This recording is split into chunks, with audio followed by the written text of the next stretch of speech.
الحمد للہ وکفیٰ والسلام علی عبادہ الذین اصطفیٰ۔ ہم جانتے ہیں کہ ماہ رمضان ماہ دعا بھی ہے، اللہ کے روبرو یہ ماہ التجا اور فریاد بھی ہے۔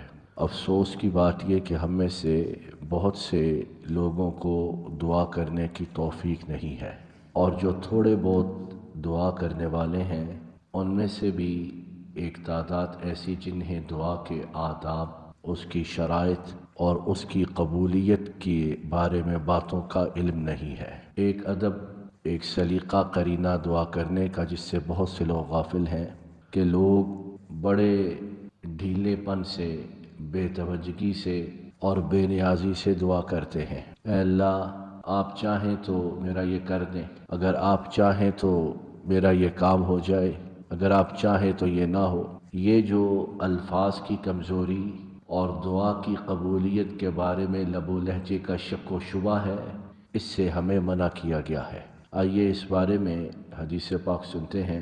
امام مسلم نے حضرت ابو ہریرہ رضی اللہ عنہ سے روایت کی ہے کہ نبی رحمت صلی اللہ علیہ وسلم نے ارشاد فرمایا، جب تم میں سے کوئی دعا کرے تو یہ نہ کہے کہ اے اللہ اگر آپ چاہیں تو مجھے بخش دیں، اس طرح نہ دعا کرے، بلکہ کہے کہ اے اللہ آپ مجھے ضرور بخش دیں۔ پھر فرمایا دعا کرنے میں، سوال کرنے میں رغبت کا اظہار کرے۔ کیوں کہ اللہ کے ہاں دینے کے لیے کوئی چیز بھی بڑی نہیں ہے، کہ ان کے خزانے اتنے بے شمار لا تعداد بے انتہا کہ جو چاہے مانگو، اگر دعا قبول ہوئی تو انہیں دینے میں کوئی مشکل اور کسی چیز کا سامنا نہیں ہے، فوراً عطا فرمائیں گے۔ تو فرمایا رغبت سے سوال کرو کہ اللہ تعالیٰ کے لیے دینے میں کوئی چیز بڑی نہیں، اور پھر فرمایا کہ اللہ کو کوئی مجبور کرنے والا بھی نہیں ہے۔ تو جب میرے آپ کے اللہ ایسے قدرت والے، طاقت والے، خزانوں والے، سطوت والے، شان والے اور ہر وقت دعا سن کے اسی وقت عطا فرمانے والے ہیں، تو میں آپ مانگنے میں کسر کیوں چھوڑیں؟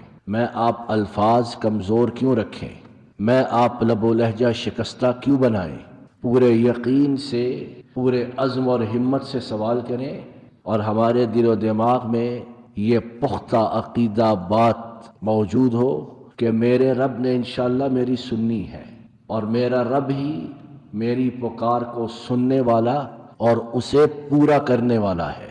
دنیا میں نہ کوئی ہر وقت سن سکتا ہے، اور پورا کرنے کی قدرت تو کسی کے پاس کسی چیز کی کبھی ہوتی اور کبھی بالکل نہیں ہوتی، اور وہ بھی محدود سے پیمانے پر۔ لیکن باری تعالیٰ جو ہیں ہمہ وقت سنتے، قبول کرتے، اور اسی وقت خواہش نہیں بلکہ خواہش اور بندے کے وہم و گمان سے کہیں بڑھ کر دینے پر قادر ہے۔ تو میں آپ اگر اپنے رب کے ساتھ یہ لب و لہجہ اپنائیں گے تو خود اپنے آپ کو سعادت سے محروم اور خیر و برکت سے دور کریں گے۔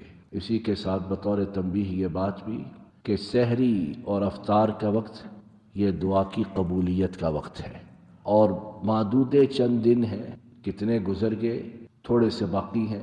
تو میں آپ ان اوقات کو غنیمت جانیں، اور دنیا جہاں سے اس وقت بے تعلق ہو کر تمام سے ناطہ توڑ کے اپنے رب سے التجا اور فریاد کرے۔ مہینہ ایک اگر ہم پوری توجہ، یکسوئی، دل جمی کے ساتھ یہ جتنے دن باقی ہیں اپنے رب سے راز و نیاز کریں گے تو یقیناً ان کے فضل سے ہمیں اپنی زندگیوں میں ایک انقلاب، تبدیلی محسوس ہوگی۔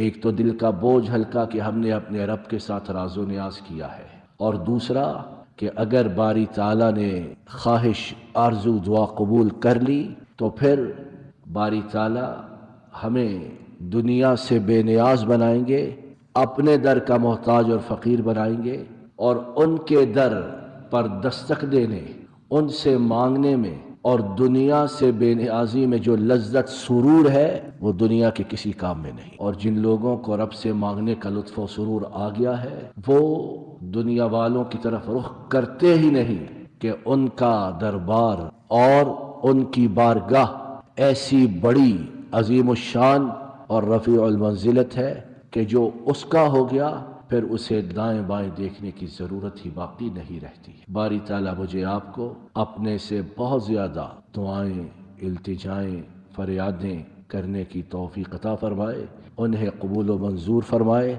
اور ہمیں تمام کائنات سے بے نیاز فرمائے۔ صلی اللہ علی نبینا محمد وعلی آلہ وصحبہ اجمعین۔